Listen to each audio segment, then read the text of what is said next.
think we're at a very interesting time Absolutely. and then I'll even drop some questions in here because Yeah. I'm going to Greece.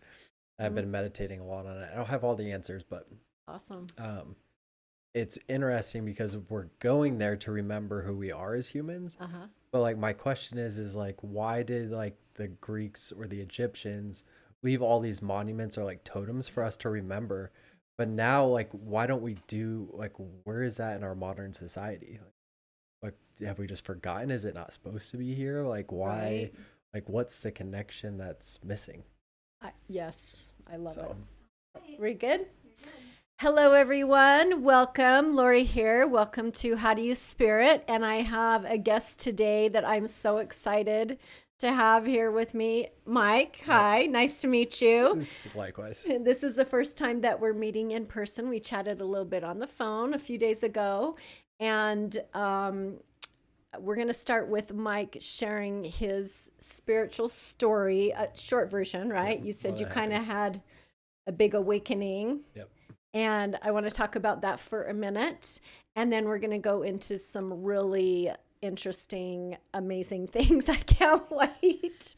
So let's tell me a little bit about what happened. Yeah. So, well, first, thank you everybody, and it's a pleasure to be here. Like, you have really good energy, and it's a very safe place. And Thank I'm you. excited to see kind of what comes through and what we'll be able to talk about. So, it's Yes, going to me be a lot of too. It's fun. going to be amazing. Um, as far as like my kind of spiritual awakening, and I think what like growing up, I always believed in magic, whether it was like Harry Potter or Star Wars or just like something always felt real about it. The The mystical. mystical side, like Yes.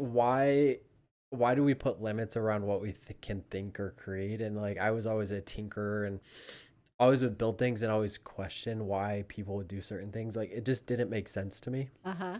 Um, and one of my like master programs is funny to find out like we're all humans, we all have these things that we behave in a certain way because of certain things that happen. And Mm my hmm. dad was very Okay. strict LDS. Uh He's huh. even the bishop right now. He thinks I'm an outcast. Love him. Hi Oh, dad, if you hear this. oh But no. like one of the things that I like had to like learn was like I didn't like the word no. Like when someone told Okay. me no, it just didn't feel good. Yeah. And so that was kind of Did you feel something limited by it? limited, Yeah. or Yeah. like it just didn't make sense. And I didn't understand why until later on, but like really trying to find the truth or understand things was always something that I would seek towards. And um when someone would tell me no, it felt like it was a limit, but also like I could Mm-hmm. see that there was truth on the other side, so I just kept going. Okay. And so that was kind of like I always felt that it was always part of me. Everything in my life has been kind of curated in a way. Like I kind Mm-hmm. of pinch myself, and obviously we can look back and we can have gratitude. I feel like I've been very blessed and also very privileged. Uh-huh. I will say, like I have a very unique story. Like I could say like I've been handheld through this spiritual awakening. Like a lot of people don't have that. So like I first acknowledge that I've been like very well taken care of. Okay. Um, And you're talking from a spiritual spiritual sense. sense or financial sense Okay, because a okay. lot of people All in this like human experience, like I mean they're hard things that wake people up. Like yes. it could be like complete rock bottom with an addiction, it could be Mm-hmm. divorce, it could be almost a near death experience, there could be a whole bunch of different things. Yeah. And my path was, it was hard, but it was still like very comfortable in a way. And so Okay. I take ownership of that. And Mm-hmm. part of like what you know, going through, whether it was through undergrad and meeting my wife, now ex-wife, we're going Mm-hmm. through a divorce, and it's some of the most beautiful things. But about 2 years ago, 3 years ago, in the dynamic of our home, there was a lot of depression, anxiety, and a lot of Mm-hmm. hostility. And so it forced me to go into places and meditate and find safety and solace in ways that I didn't think were possible. It was just like the Wow. only refuge that I could get was my own time and being alone. And you know, mainstream had kind of talked about meditation, and I had always been an athlete, and so it was never like done with intention. But once I needed to, it really pushed me to a spot to really start understanding how the mind works Uh-huh. and how we can think differently if we can really calm our mind and get to a place where we can understand ourselves. Huh? And so once I started doing that, and at the time I was investing into companies that were dealing with mental health and consumer good products, and we had a lot of psilocybin mushroom companies come across our desk, and Mm-hmm. I was like, wait, could this help in like my home environment? And I just got really curious. And this was Okay. about 3 years ago, and it was one of those things where spirit will sometimes just put something in front of you, and you'll be like, wait, I got to take a look at this, and you're like, Why? why is this happening? Yep. And all of a sudden you start like pulling the thread, and all of a sudden you're like, oh, this I is all get making it. sense now. Yeah. And so I had one of those like really miraculous things, and it was a ketamine company. And so in October of 22, I started doing ketamine therapy, Okay. and then fell into my first mushroom journey, and I was like, whoa, magic is real.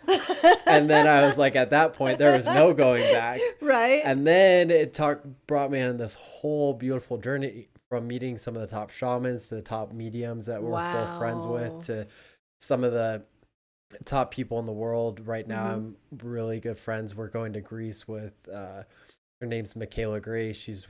Runs a Consciousness Institute.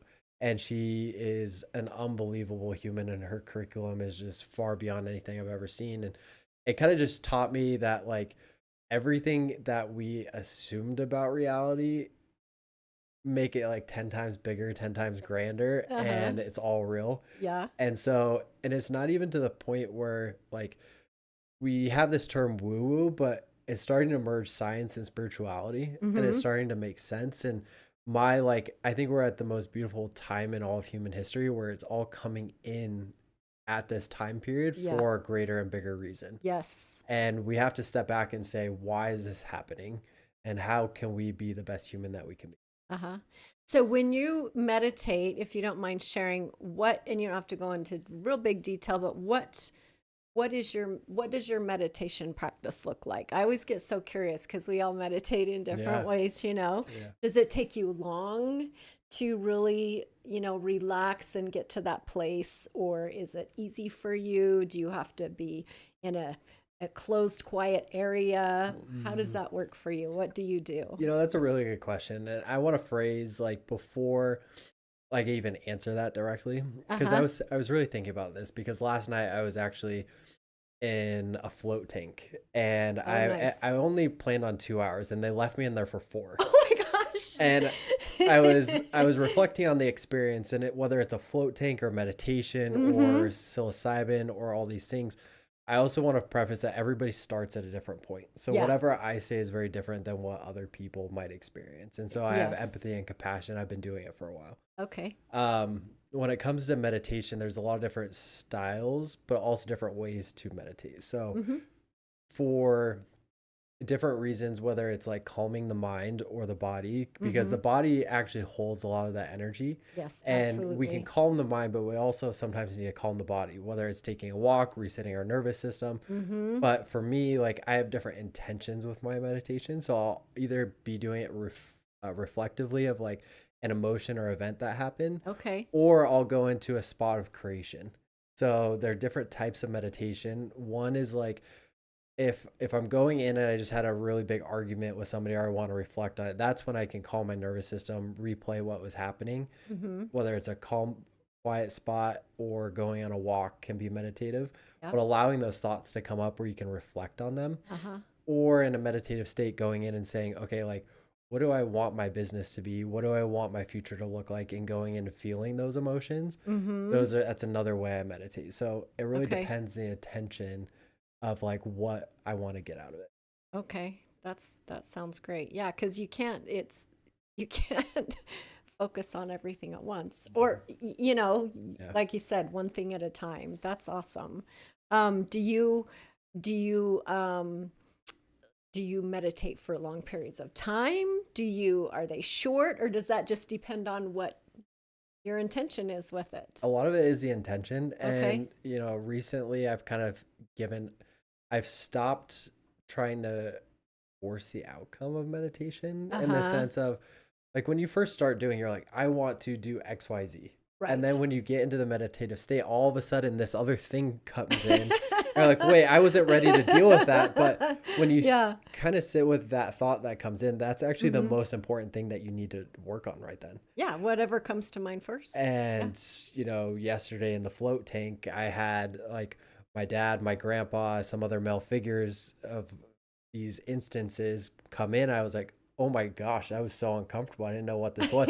I thought I was going to go do some other things. And I was like, well, I guess I have to do this first. Uh-huh. But what actually happens is when we start seeing those things that come up and then we resolve them, then we can go into the deeper states that we need to. So it really depends on what the journey is for today. So true. So the float tank, I'm curious about that. I've heard of them. Are you like in water or Yeah. and you were in water for 4 hours? It was like a whole Did you come out like a prune? pretty much. I was like, I mean, was a whole new experience, and I'm a Scorpio, so like I love water. I always have. Okay. So, And I didn't realize like how much I would love it. But yeah, you're in water. It's the whole time. salt, and you're literally floating. They have lights in there. Oh my Music is gosh. playing, and all of a sudden, I mean, I was able to go into the deepest meditative state I've been in a long Wow. time, really quickly. So I'm gonna have to try that. highly recommend. I'm totally in. Yes. Highly recommend. I'll get the info from you after. That sounds so amazing. So do you so you went through, you said a divorce, right? Yeah. And did you feel like that's kind of when you woke up even more? Like Yeah. became more connected? Yeah, I want to I think this is really helpful, and I think this will get into a later conversation of like waking up or being human, because in being human, we have states of consciousness. And so as we evolve or we clear out patterns that we fall into or emotional trauma, we actually get into a more natural state of happiness or bliss. So I agree. Dr. yes. Hawkins actually quantified this. There's books about it, mapping consciousness, that you can quantify what state people are in and how you're existing. And the goal isn't to stay at one state. It's how do you fluctuate in and out of these states. And so whether it's divorce or a job, if that situation or that energy that you're in is preventing you from being your best self, maybe it's like not aligned with you, or the boss is toxic, or your partner is giving you the wrong energy. Like if you're still allowing that to happen, you're not going to be able to progress until you're out of that state. And so absolutely, ever since I've stepped out of that, my energy is starting to come back. I feel more alive. I'm able to show up differently and also take all that wisdom that I had in that environment to bring with me into what I do and what I create next. So I had very similar experience. When I kind of woke up, I guess, if you will, or started to become more connected, is I was in a very long marriage, and it ended back in 2012. And I kind of went through the same thing. Excuse me. I was released when it was done. Absolutely. Does that make sense? Yeah. Yeah. Absolutely. Just the energy shift. And I've had so many blessings and so much to be grateful for since that happened. So anyway, we have kind of a similarity there. Well, sometimes it's scary to make those changes. Absolutely. Like in the moments you don't know what's in front of you. Like the unknown is a very uncomfortable emotion and feeling. Yeah. And a lot of people will stay. I think that is like the biggest hell is, could you imagine staying in that for a lifetime? No. Like that is the biggest hell that we create for ourselves. Absolutely. Yeah. Again, like you said, super scary. What's next? But then everything came so easy after. So easy. Yeah. Anyway. All right. So you've gone through this awakening, and what has been next for you? Like how has your journey progressed and grown since then? So I spend a lot of time thinking about like our purpose, or like truly understanding how this reality works. But where I'm headed next is I'm going to be creating a venture fund for humanity. So meaning investing into businesses that help people become their best selves. But with that understanding, why I believe like I can actually go out and do it is because I can understand what the human experience is and why and how we operate, but also helping leaders become better versions of themselves. And that is so needed. Well, if you look at it, like people are operating with their trauma and their anxieties, and Exactly. waking these people up to be their Mm-hmm. best selves. Like, I mean, going back to what we just talked about, the shift from post-divorce era. Yeah. Like, could you imagine being a leader in the marriage stage versus post? Like, you're a completely different human. Yes. And if people are showing up leading other organizations or even people in like political standpoints, like why would we not want them to be the best version of Yeah. themselves Their to show best up better? selves. Yes. Oh, I love that. That's amazing. Because I can think of many experiences or people I know or have come in contact with that would be such a grand thing Mm-hmm. to like you said be able to connect with your best self in a role like that. When a lot of people don't, like, they get uncomfortable when they talk about like, oh, what could it be like if I was the best version of myself? But I think that goes back to like our humanness is like we Mm-hmm. chose to come here. Yeah. Let's not be trying to leave. Like Yeah. we need to be here helping others remember what it's like to be human Yeah. and how to show up as like a genuine version of ourselves where we're healed in these wounds, whether it's like, I mean, the core of like humanness, money, sex, power, worth is like, until we have those things figured out and really understand how they operate, we're just walking around playing a skit in our head and pulling people in. Like, Right. and so like it really goes back to like we want to heal those things, we want to Mm-hmm. understand it, and then those things typically become our greatest gift to share with others. Yeah. Wow. That's fabulous. So we wanted to go in, you and I talked before, and we wanted to go in a little bit about what you've seen and people, what people are struggling Mm. with today. Yeah. Let's talk about that. um and I think at the core, and this is like one of my mentors, at the core of like what every human wants is they want freedom, Mm-hmm. but they also want intimacy. Yeah. And so it's this like yin and yang thing where like we spiral out because we don't want to get too close, but then we want to get really close because we want that comfort. And Right. if you look at everything that people want, whether it's freedom to own their own business, to make Mm-hmm. their own money, or freedom in the sense of relationships, to create, children and have that type of life, like that's what we're all fighting for. Mm-hmm. And I think a lot of us have forgotten that, like, as humans, we forget that there are no rules, there are no boundaries. Like, uh, use an example of like a bird in a cage, but the cage is always open, but the bird forgets to fly away. Yeah. And so we're sitting there feeling like we're stuck and we're trapped, Mm-hmm. but we just need to be reminded that at any point in time we can fly away We can, and we yeah. have our own freedom. And so it goes back to that freedom and that intimacy of, we have to relearn what it's like to be on our own, be in the unknown, and to be able to come back in. So a lot of the anxiety, a lot of the stress is coming from like, what do I do? I'm too scared to be The my authentic, fear. take the step. Mm-hmm. But until you take that step, you won't experience the freedom. And Yeah. then you also can't have the intimacy because you might be at home with all this anxiety, which is preventing you from being intimate Right. or having that closeness with your connections. Mm-hmm. And so it's this like double-edged dance that's happening right now. And all we need to be reminded of that we can do anything. We are the creators of our reality. I love that. It's so true. And people, well, the outside world too always is getting in the way, Mm-hmm. right? On growing and, the fear and moving forward and stepping out of the bird cage, Yep. to move and do the things that we're passionate about and really love. Once we find what we're passionate about, that's kind of what my experience has been. I found what I'm passionate about, and it's just easy now. It comes so much easier. Like when you're It's in that crazy. flow Yeah. and your heart is really aligned with it, Mm-hmm. doors will start opening, things will start happening. Yep. Call 'em miracles, synchronicities, Yep.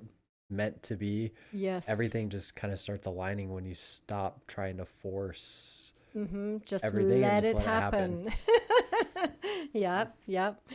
Okay. So is that the majority of what you feel like, excuse me, the people are experiencing today just the fear and not really realizing that they can step out of the cage? Well, I think Or that's is, like the crux of it. uh-huh. It'll obviously stem down into so many other different like societal things. Like depression is at its highest. Mm-hmm. Suicide rates are at its highest.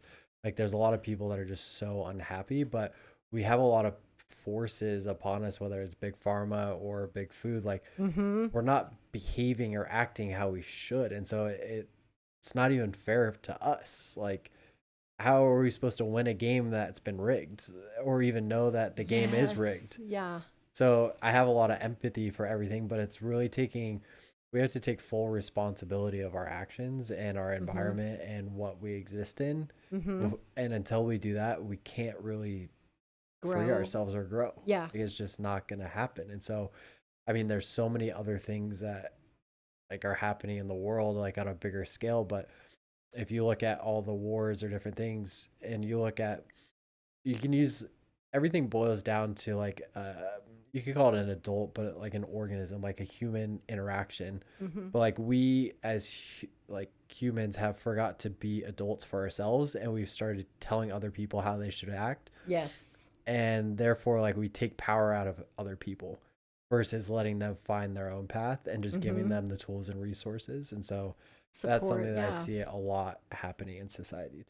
Okay. And so I want to talk a little bit about how the science and the spiritual sides Mhm. starting to come together. What's your take on all of that? So, I mean, this is where it can get really fun and really nerdy. And Yes, I bring it um, on. I'll give a lot of the credit to Michaela, my mentor, for kind of Uh-huh. exposing me. But you know, you look at a lot of the quantum physics that's coming out, whether it's Mm-hmm. like electromagnetics or quantum theory, the fact that time is all happening at the same time, both past, present, and future. Uh-huh. But a lot of what we're seeing in quantum physics of like entangled particles or electromagnetic like frequencies, Mm-hmm.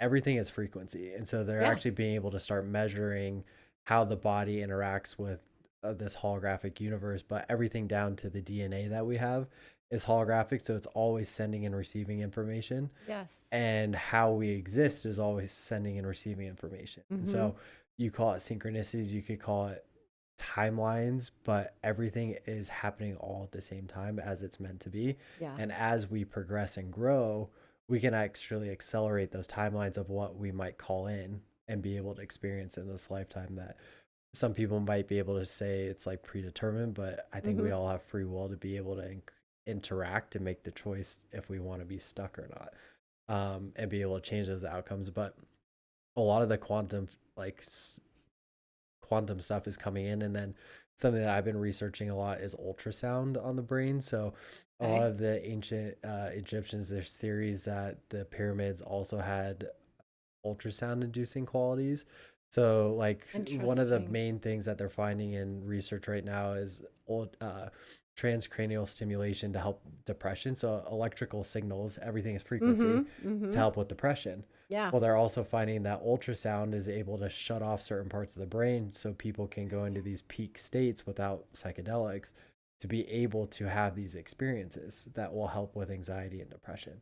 And so Wow. everything relates back to a frequency and electricity, which is fascinating. That I mean, what the questions that I have are, how did people like Tesla and all these other great scientists, Mm-hmm. how did they know this so far before their time? Exactly. And Yeah. now it's resurfacing. And And I now think there's here a it is. Yeah. beauty in that. Uh-huh. I think there's absolute beauty that it's all coming back Yeah. right now. It's so wild.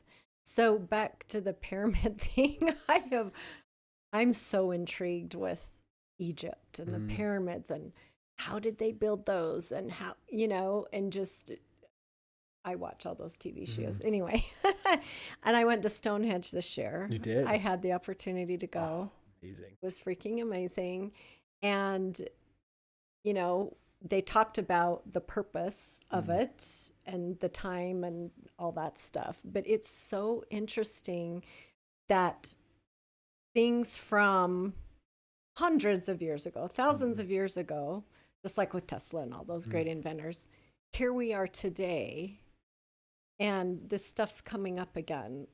Like it's coming around again. So what are your thoughts? Do you know what I mean? Do you know what I mean? Like, what are your thoughts on that? Well, I'm going to Greece at the end of this week, and we're going to go visit some ancient temples. And, one of the things I was thinking about was like, why are these totems or monuments left for humanity for us to be reminded of, like, why we're here in this time? And, I have my own theory about the pyramids, and some of great people are, finding more things out that are just like crazy synchronicities, like completely Orion with Orion, or the slope angle is found all over the world. So it's like, how did they do it? And the thing that I find funny, like jokes aside, is like, there's no way they had the tech to build that. And yet we're still in denial today that it wasn't possible. Like there's no way they rolled them up a hill, put them, like that just didn't happen. But also like the accuracy that they had with the intention, like you don't just build a pyramid without some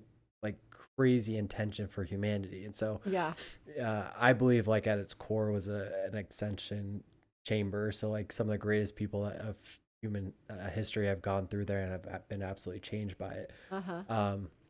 But like why they were, it's such a fascinating thing to think about. Like why did society spend money and resources and time to leave these monuments for time and all eternity for other people to kind of remember who they are as being human? Which is fascinating. Like why are we not doing that today? Like isn't that the greatest gift that we have, is to actually be here and enjoy all the chaos that comes with it? So like I'm super fascinated, and I think a lot of that, like those ideas and those technology are actually going to start coming back, and we're going to start understanding what they were trying to do or what they had. I think, people will talk about Atlantis, or I think Atlantis had some very advanced frequency technology that helped the body heal faster, or different things with genetics. And like, why was that only accessible at that time period and not today? But we have to question, like, why? So I have a question. Do you believe in aliens? Absolutely. Same. Absolutely. Extraterrestrials. Yeah. Yes. They might look just like us, but they might also have other bodies because. Right. Like, yeah. I'm so intrigued by all that, and the pyramids, and maybe I had a past life. Maybe I was an Egyptian princess or something. I don't know. I just really resonate with that, and how I'm just super curious, like you. Like I want to figure it. I want to know. Like something innately is curious. Like it's almost like you knew what it was. I see past life. No. So, you just get really curious. I mean, there's an intention behind that belief, and so you have to wonder, like, why are you so drawn to it? I am. I love just the pyramids, and I mean, you don't know how true, like what you see in the movies, or when you're looking at research and stuff like that, how true, like what did they really look at? Like, I mean, the hieroglyphs and stuff, there's some sort of sense.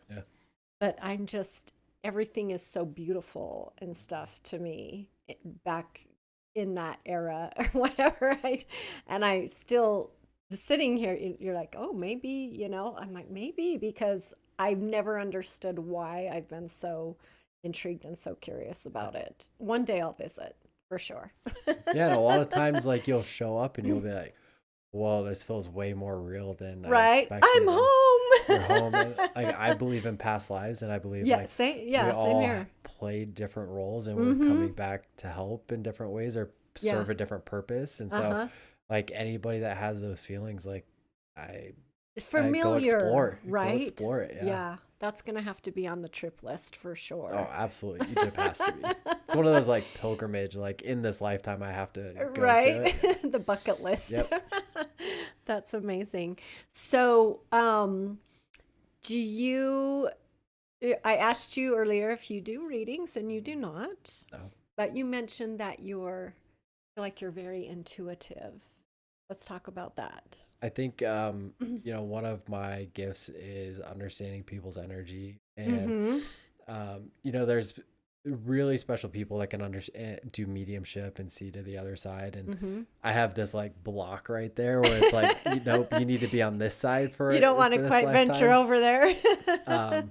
Because I think sometimes, like, for my brain and my consciousness, I want to go there, and I Uh-huh. have to have a reminder of like, no, we're gonna stay here in this reality, Okay. this lifetime. Uh-huh. But like, I can understand energy and frequency and see how people are behaving really well, Okay. and understand why they're doing certain things a certain way if you get to understand and ask. And that's always been my gift, especially in like mushroom ceremonies or psilocybin, is to really go help people heal those things, because I can have deep empathy and compassion for what people are going through. And it's just always been something that I've been able to kind of do. One of my life lessons or themes was betrayal in this lifetime. And so Mm-hmm.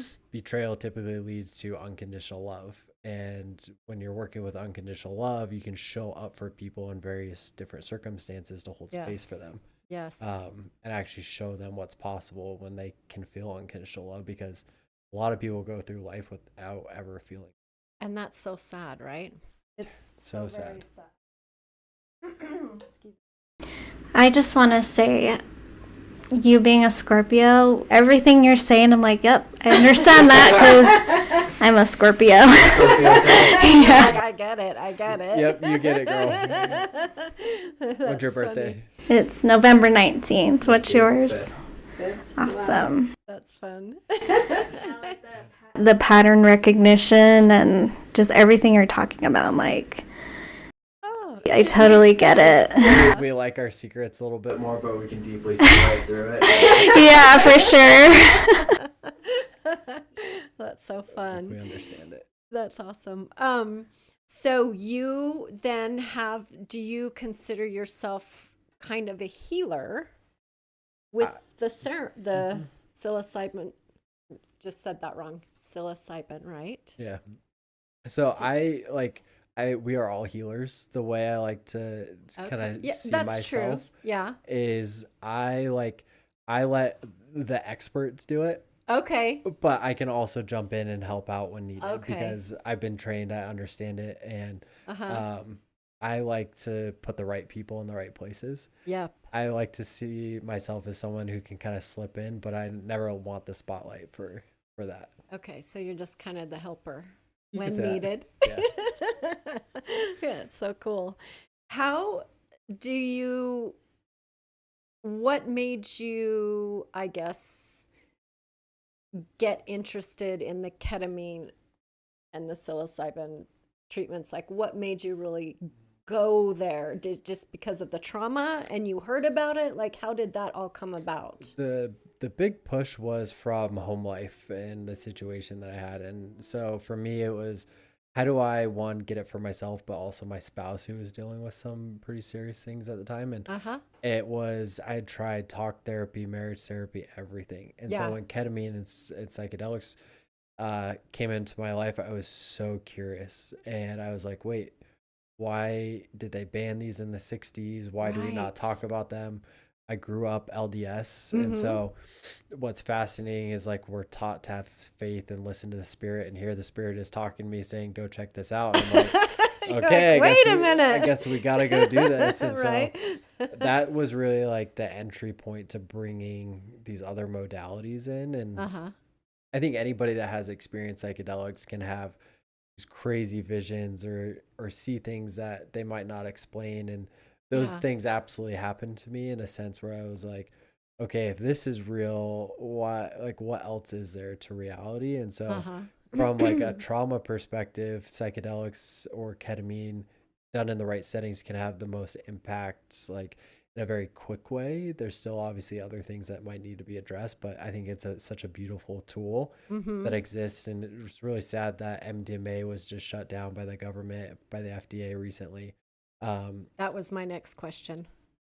Which Really? is it's really sad. And I think there's a lot of like really good people trying to make these things happen right now. Uh-huh. And it goes back to like we're dealing with humans that have not been able to think outside the box. Yeah.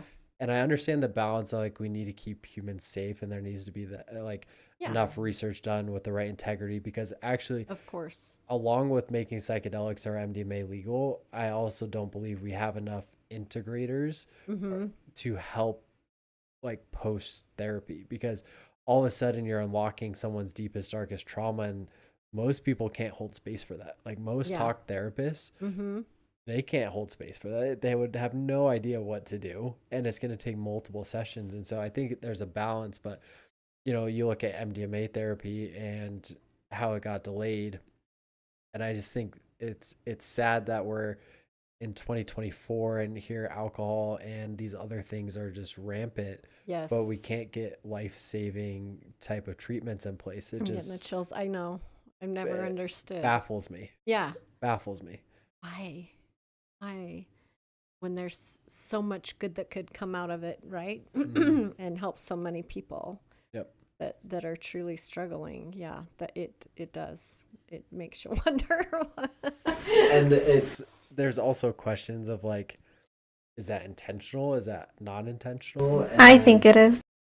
Which is like the crazy thing that we have to deal with, that we're Mhm. living in a society that we wouldn't want people to Be healed of that, awakened? be awakened or Yeah. healed. And you look at the data back in the 60s, like they shut it down because they didn't want free thinkers. Like that was scary to them. Yeah. And that revolution is kind of coming back, whether it's with free speech or rights or these other things. And it's like, Mm-hmm. you can't keep the genie in the bottle for forever. Like Yeah. at some point it's going to burst. And that's all. I mean, that's kind of the law of energy too, is the more you push it down, the more it's got to It's come gonna back. explode. Yep. Yeah. So do you think we're getting closer to that point of the energy explosion happening? Something has to change. Like we I can't agree. continue with what it is. So it's Yeah. either, I mean, there's obviously swings in both places, but my hope is that we get leadership that can see and make changes. And Mm-hmm. it might not be pretty for the little bit, but they're hard changes that need to be made and understood. And I think as long as people can have the ability to make choices for themselves and get all the information, Yes. that's all that's needed. Yeah. That I think innately we know what's right for us, but Mhm. I think we're also being fed a lot of things right now that Yeah. are curated for one side's opinion, which Mhm. I personally I have a problem with, because I think everybody should have the freedom to see exactly what the facts are and not be lied to, Yep. and then let them make the choice. Exactly. Get the facts and then have them make their own decisions, right? Yeah. And it goes back not just on a grand scale, but everything from your home to the food that you buy. Like if we Mhm. really knew what was happening to it, we'd probably make much better decisions and how we live, For sure. live our lives. I've been kind of on a food, I don't know what you'd call it, like a freak out. I see stuff online, and of course we can't believe everything we see online, but how much our food here is played with and messed with. All the time. And when I went to London, everything's fresh there. You go to the grocery store and Mm. everything is fresh. Like they have the fresh sandwiches, the fresh fruit, the fresh veggies. Like there's not a lot of packaged processed stuff. Yep. You know? Or you go over there and you're like, wait, why can I have all this pasta and I don't feel sick or I didn't gain weight? And you're Exactly. like, what is happening here Yep. in the US? Yep. Yeah. I have a wheat allergy, and I found this, I figured this out probably about 10 years ago. And I don't necessarily think maybe that it's the wheat, it's what's the wheat being treated Treated, with yeah. that bothers my body. I get like hives, not bad, but Enough where you're like, I don't want this. yeah, and it will make my wrists ache and things. So I try not to eat like the pasta and stuff. But anyway, yeah, it's interesting how different countries don't, I don't know, they eat fresh. And here we are feeding this food to children too. Which is sad. And Yeah. you think another thing that's kind of been on my mind, you talk about children, but I think this idea of legacy has been on my mind, where I think we've lost sight of making decisions for generations to come. And Mhm. we're only making decisions for like the next few years, Yeah. whether that's in our life or in like society. Mm-hmm. And I think we need role models to come back and start saying like, how does this impact 8, 10 generations from now? What is the world going to look like then? How do we start making the changes now, even though it could be painful? Right. But like, how do we change that whole direction of where we're headed Yeah. and start thinking a little bit bigger outside of just ourselves and maybe the trauma that we have at the moment to really help benefit future generations. I agree with that. Yeah. They're not looking far enough in the future, because I'm a little worried for like my granddaughter that's sitting in the other room, like, What is she, what chance does she have? I mean, she's stepping into a world of chaos where it's like, yeah. you have to look over your shoulder everywhere you go. Like, you can't just play outside and think you're safe And be anymore. safe. Yeah. Like when I was young, we'd run around the streets at night and, not in the middle of the night, but, when it was dark, or I was 10, 12 years old, riding my bike to the 7-Eleven on the corner or walking down there. And I would never, like my daughter's 10, I would never allow her to walk up the street to the gas station, It's so sad that. I did a lot more than you think then, because. Wait, what? That's a Scorpio coming out. Yeah. Mom, if you only Excuse knew. me?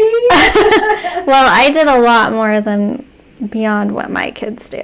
So. Oh, well, yes, you did too. Yeah. I agree, but probably not even as much as I did growing up. Maybe. You're like, maybe.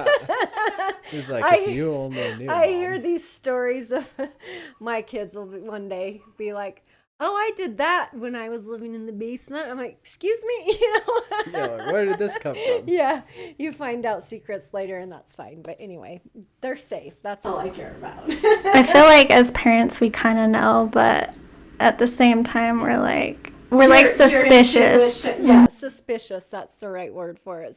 We're suspicious, and just get confirmation when you're older and adults. That's parents' intuition. Right. That's so awesome. Anyway, do you have anything else you would like to talk about? Well, I think, at the end of the day, I think whether it's curiosity or inspiration, I think what's beautiful about this stage that you've created is like, whether it was like I had a beautiful moment and we share a dear friend Taco, but like I was able to bring my grandma, my mom, and my sister to go see her. Yes. And they had never dabbled in like spirituality. And or what did like they that. think? I think it blew their mind because they're like quiet after, but it's like